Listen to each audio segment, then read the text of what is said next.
Welcome back to Byte-Sized Tech. Ready for another deep dive?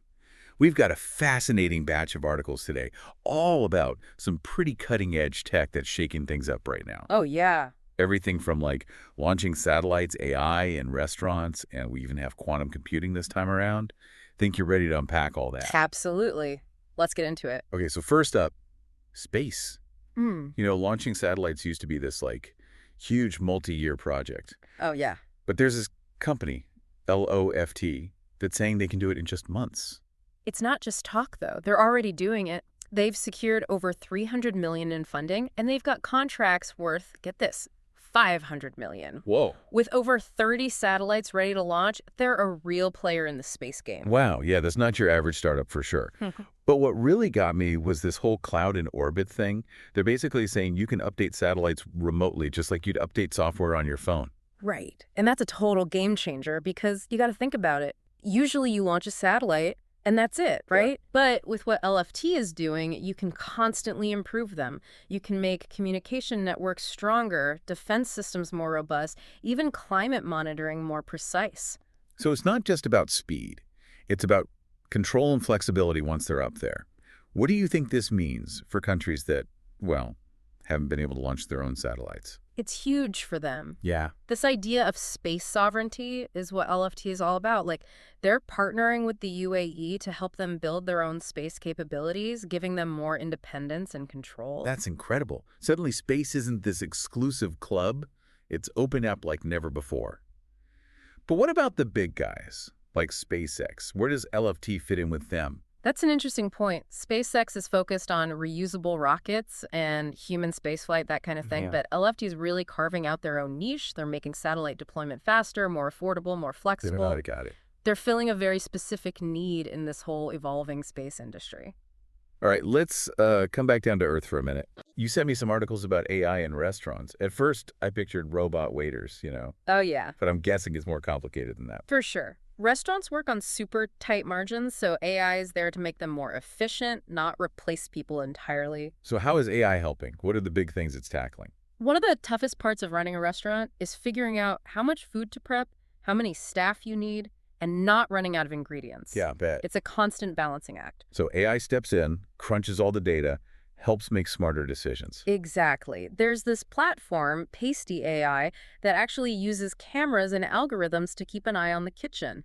Cameras, wow. In real time, too, which helps avoid over-prepping and wasting food. Saves a lot of money. That's wild.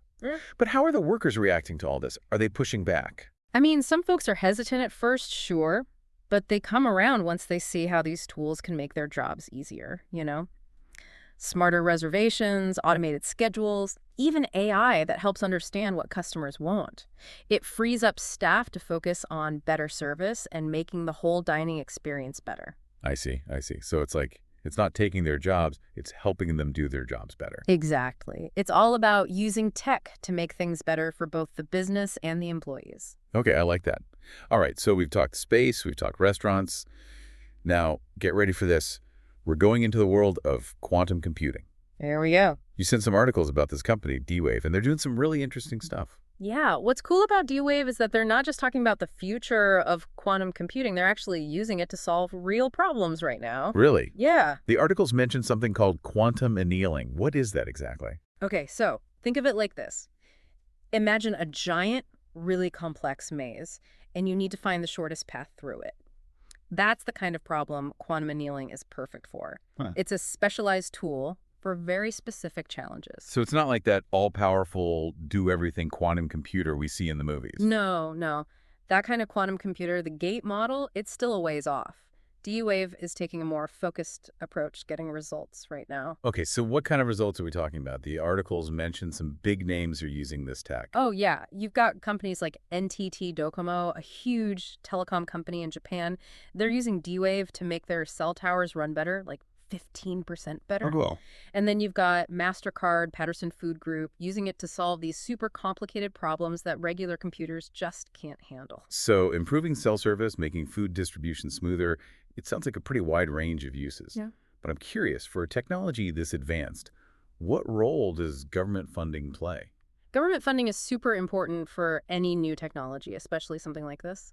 Right. In the U.S., there's the National Quantum Initiative, but the reauthorization has stalled, Oh, no. which is kind of a bummer. Yeah, it does seem like we're on the edge of something huge here, but it sounds like D-Wave is pushing forward regardless. They are. They're forming partnerships, finding other ways to fund their research. They're really dedicated to this. I like that attitude. So you've been following this field. What's your take? Is it hype, or is there something real here? There's definitely hype, sure, but real progress is happening, especially with companies like D-Wave focusing on real-world applications. We're still early in the game, Yeah. but the potential here is incredible. It really makes you wonder what's next, huh? Totally. That's what makes this so exciting. We're seeing the birth of something that could change the world as we know it. I'm still trying to wrap my head around all of this. Me too. We've gone from launching satellites to AI in the kitchen, and now this mind-blowing quantum computing. Tech is evolving so fast. And it's only going to get faster. I know, right? Makes you wonder what we'll be talking about on Byte-Sized Tech in a few years. Can't wait to find out. Me neither. But before we get too ahead of ourselves, let's bring it back to you. What stood out to you the most from all of this? What really strikes me is how different all these areas are. Space, restaurants, quantum computing. But they're all connected by this idea of efficiency. Like whether it's streamlining space exploration or making restaurants run better or harnessing quantum mechanics, it's about pushing boundaries, finding solutions. That's a great point. Technology is driving innovation everywhere. It really is.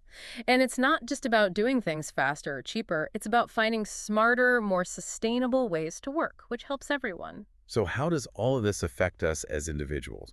How will this tech change our lives? That's the question, isn't it? Imagine faster, more reliable internet thanks to better satellites. Imagine restaurants tailoring your meal to your exact preferences. And think about the possibilities of quantum computing in medicine, new materials, AI. It's both exciting and, honestly, a little scary to think about. But for sure, we're living in a time of incredible change. The future is full of potential. It is, and it's up to us to be curious, to be responsible, and to adapt to all these changes. Well said. Okay, before we finish this deep dive, I've got a final thought for you to chew on. Okay. Considering how fast all these fields are moving, what industry do you think will be most impacted by quantum computing in the next 5 years? We've already seen it in telecom and logistics, but where else could it have a big impact? I think we'll see quantum computing make a huge difference in fields like drug discovery, material science, maybe even financial modeling, areas where complex calculations are crucial. Wow. It sounds like we're on the verge of something truly revolutionary. We are. It's an incredible time to be alive. It really is. It is. It really is exciting. I know. It's been awesome exploring all this with you. You always make these complicated topics so easy to understand. Well, thank you. I really believe the more we understand all this stuff, the better we'll be able to, handle the future. Couldn't agree more. And on that note, let's go back to that article about LFT and how they're helping countries with that space sovereignty thing. Yeah. What do you think that actually means for those countries? Like, what opportunities does it create? Oh, that's a good question. It's more than just launching a satellite. It's about having control over your own data, your communications. That's a big deal these days. Right. It opens up all kinds of possibilities for science, for tech development, things that were impossible before. So it's a whole new level of, like, independence and potential. Absolutely. And it could really change things globally, as more countries get involved in space. Now, thinking about those AI restaurants again, what are your thoughts on, like, the ethical side of all that? We're talking about algorithms making decisions about staff, inventory, even how they interact with customers. Yeah, you have to make sure these systems are built responsibly, Yeah. We've got to watch out for biases in the data, make sure they're not creating unfair outcomes for workers or customers. So transparency is super important. Absolutely. We need to know how these algorithms are working and hold the creators accountable. Wow, it's a lot to think about. We've really covered a lot in this deep dive, haven't we? We have. Space, AI, quantum computing.